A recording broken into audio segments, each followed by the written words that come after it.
Let me thank Janice Weaver from the very beginning, and let me just say from the very beginning that she is an excellent contact person. And so if you need anything, make sure you get Janice's number and her cell number and all of that good stuff, email address. Make sure you get all of that because she is the point person for this organization.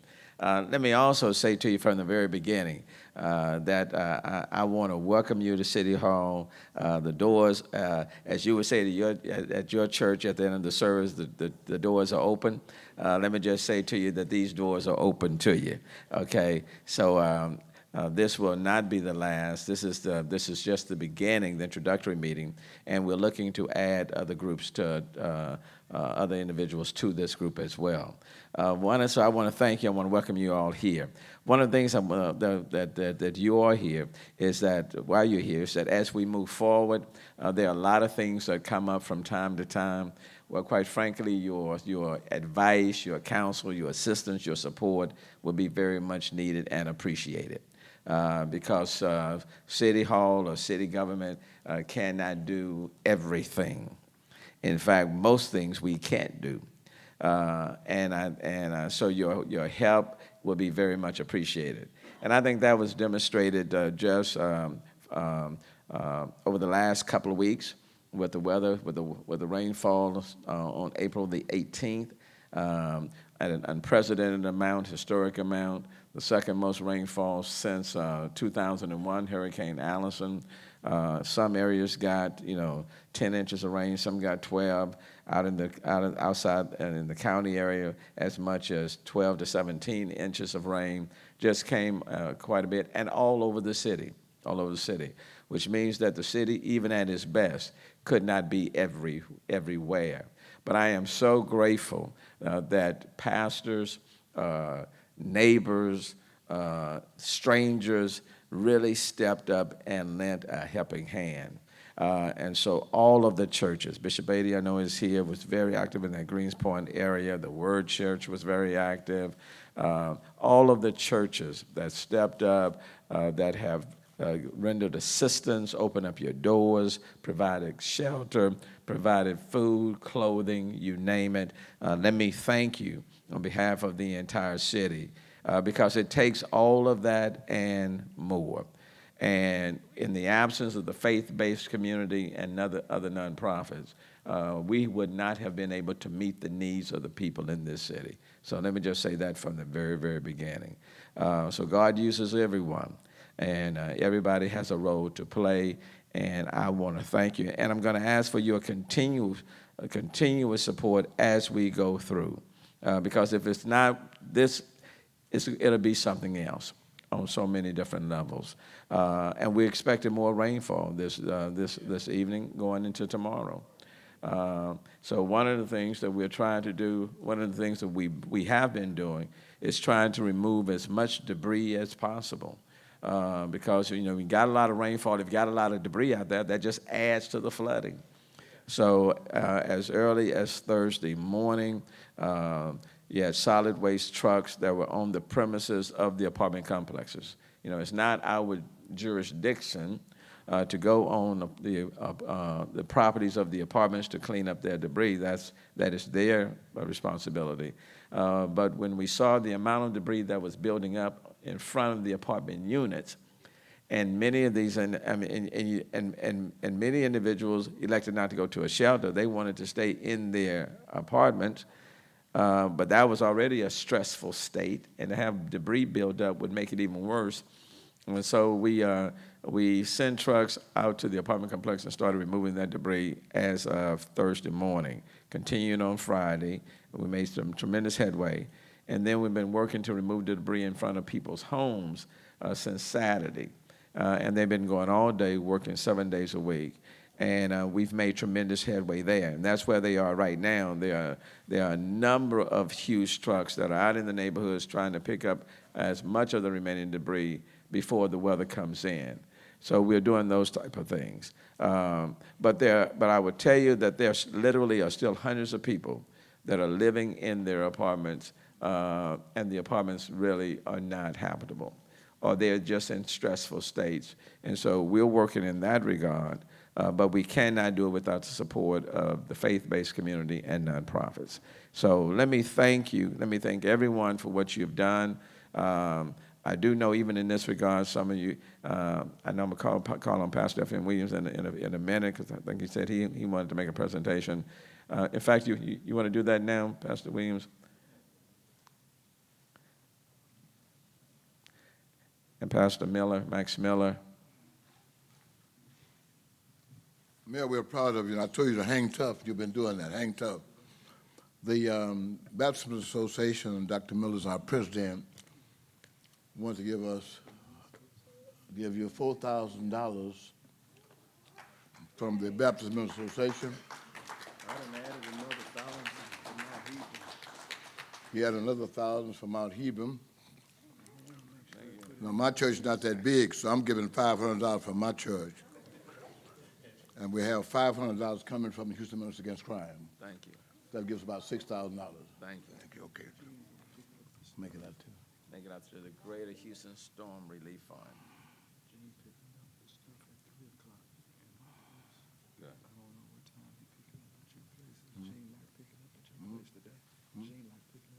Yeah, no, it's picking up Saturday.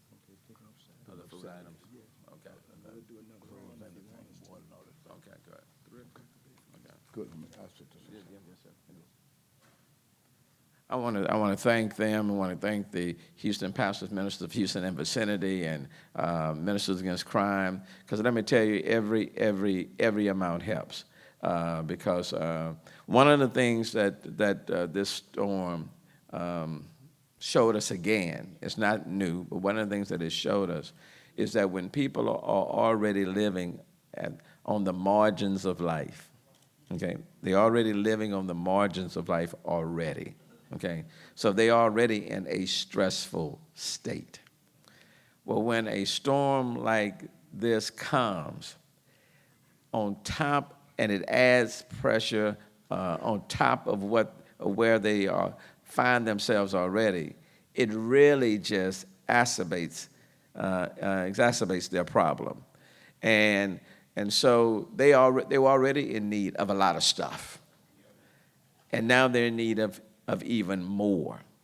And then if they're in a situation where they're out of their house or they're in a house, and then bear in mind we have a very diverse population. So you have a lot of individuals, for example, who are living in their homes who may not speak English, okay? And then when you're dealing with this, with the lower socioeconomic population, whether they're in their situation, but they don't know the right questions to ask, and they can easily be taken advantage of, okay? Because they just don't know. So you have to have people out there who are advocates for them, speaking up for them. And for example, in one apartment complex, they were told, pay us, you have to pay us for the apartment complex to come clean up your apartment, okay? And if you don't want to do that, here is a bucket and a mop, do it yourself, okay? Or told if you don't end up paying, even if you're staying there, you got to leave. So it's put them in a very stressful situation. So you really have to be out there advocating. So I want to thank all of the other groups, ministers, pastors who out there on the ground, neighborhood centers and others, Catholic Charities, Baptist ministers, you name it, who are literally, even right now, going door to door to all of those units out there in the Greenspoint area to assist them. And quite frankly, you have situations all over the city. So it's those type of things that we desperately need. I put a call into Secretary of HUD, Secretary Castro, and he and I talked at 5 o'clock on yesterday, because we've identified, for example, about 90 units in that Greenspoint area that are, that are available to move in, but through the requirements, we were being told it would take maybe a week or two to kind of work through the maze, and then the apartment owners would have to make the request for the housing vouchers. Now that process just takes too long. And so what I indicated to Secretary Castro last night, if we go through that process, people are going to be they're going to remain in a stressful state. We got to get through this process. So whatever assistance that you can offer, even in terms of contacting, HUD, and encouraging them to expedite the process, because process cannot trump people's needs. You got to work through that. And so whatever assistance you can do, if you know Secretary Castro, HUD, and others, please encourage them. People are needing assistance right now, and the rain is not going to stop waiting on them to get their things together. So we're working through that. So in any of these situations as we go forward, one of the purposes for this group is to be able to tap you very soon. That's why we need name and database and all of that, so that we can activate you and get you informed and provide you with the information as soon as we have it, because we need partners in order to make this thing work. And I view this group, along with the others that we're going to add, as partners in assisting me in moving this city forward. So that's number one. That's number one. Number two is that as things come up over the course of this year, the years to come, whether they're ideas that we're thinking about, issues that need to be addressed, concerns that need to be discussed, I would like to take advantage of this group to be a sounding board as much as possible. For if we start off right, I think we'll end right.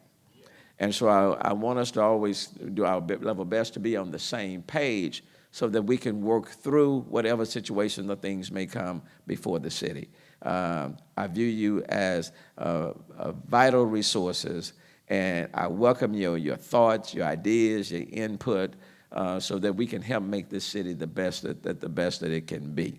And so I want to establish that real early on the front end, so that we can, as things come up or things are being thought about, that we can bounce things back and forth to make sure that we have a united city, because we do need a united city. We are the most diverse city in the country, but diversity doesn't mean anything if we are separate, segregated, and apart. And so we are the diverse city in the country, most diverse, where we now need to work to be the most inclusive city. And so, and that takes effort. It just doesn't happen on its own. So looking forward to for that. If you know of other individuals that would be helpful that would be part of this group, because we want to make sure that this group is also very diverse, please provide us with names and others that we can reach out to become a part of this group. I would like to meet with you on a regular basis. I know everybody is busy. I understand that. I know you have busy schedules. But if, for example, on a quarterly basis, we can kind of get together, and in what I call more of a exchange of ideas, and today, I picked up the sandwiches. Tomorrow, the Lord will bless you all, and you all can pick up the sandwiches.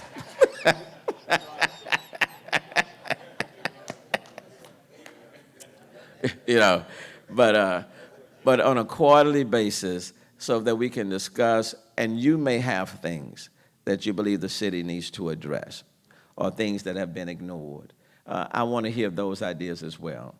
Just left one meeting. We continue to fight chronic homelessness in this city, okay?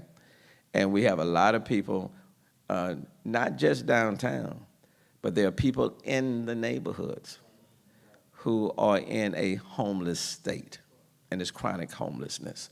And so we need to address that, but we need to do it in a very humane way. And what I've said to people here, you can't just move people out of downtown and then put them somewhere else where they become sight unseen. So we need to address the issue of homelessness, and chronic homelessness in particular, and wrapped around all those issues of mental health and a number of other factors. So we need to address that. We still have people that are what I call chronically unemployed, and we need to find ways to address that. And I've instituted what we call a Turnaround Houston program that deals with people who are coming out of our prison institutions, having a hard time finding a job, or people who may have not graduated, or people who may just have a GED, or people who are just chronically unemployed. They just can't find a job, and would welcome your assistance on that as well. In dealing with our youth, that becomes very, very important. We're starting up a summer youth program. The city's program was going to be hiring 450 people, but this is 450 people in the city of 2.2 million. That's really not enough. And so I have told my team that we need to ratchet that up to about 5,000. That will be a meaningful program. We're asking people who can, for example, businesses and others, to hire youth during the course of the summer from June the 13th through August the 6th. So we are pushing that very, very hard. Public safety, crime, you are very close to the communities. Your church is in the communities, okay?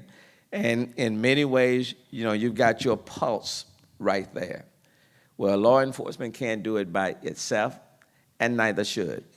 Neither should it just try to do it by itself. So we need your assistance in ways, in how we can be most effective.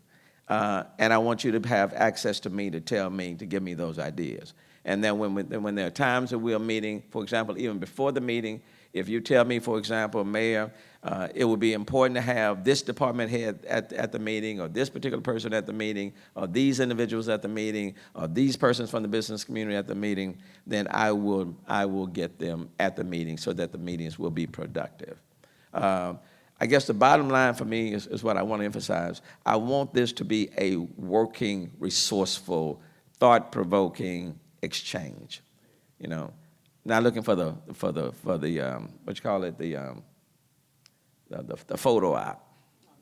You know, what I am looking for are ways for that I, as the mayor of the city, can move this city forward in a transformational way. And I need your help and your input and your advice to be a part of it. And I want it, when we do meet, I want it to be worthwhile your time, okay? So I don't want to do it so often that only a few of you will come. And I don't want it to be so mundane that you don't see the need to come. But I want to do it and orchestrate it in such a way that you just don't want to miss. And then if I end up doing something that you don't like, I'm gonna blame it on you because you weren't there, and I told you on this day and time what my agenda is, and you just didn't miss. So I'm just gonna say, you know, they didn't show up. I showed up, and then as sometimes, as you say at your churches, by your silence, I take that as a consent. You know, so so you know. Those who are silent, then they become a part of the majority. And then we're going to move forward accordingly. Now, those are my opening comments. And let me stop and take any thoughts, comments. Let me give my instructions. No, it's just another check from Galilee from Pastor Davis. And thank you, Pastor Davis, for your check to the Storm Relief Fund for $500. Really appreciate that. And I want you to know that the 137 families that are staying in the extended stays or in temporary housing, all of those families, it's about more than 400, they are staying there. That is paid through the greatest Houston Storm Relief Fund. That is not being paid through HUD, okay? With the exception of 15 rooms, it's not being paid by the Red Cross. It's being paid by the Greater Houston Storm Relief Fund. And the reason being is that, you know, when you're in a stressful situation, you can't wait on HUD. You got to get those people out. And you can't keep people in shelters for too long. So that won't work.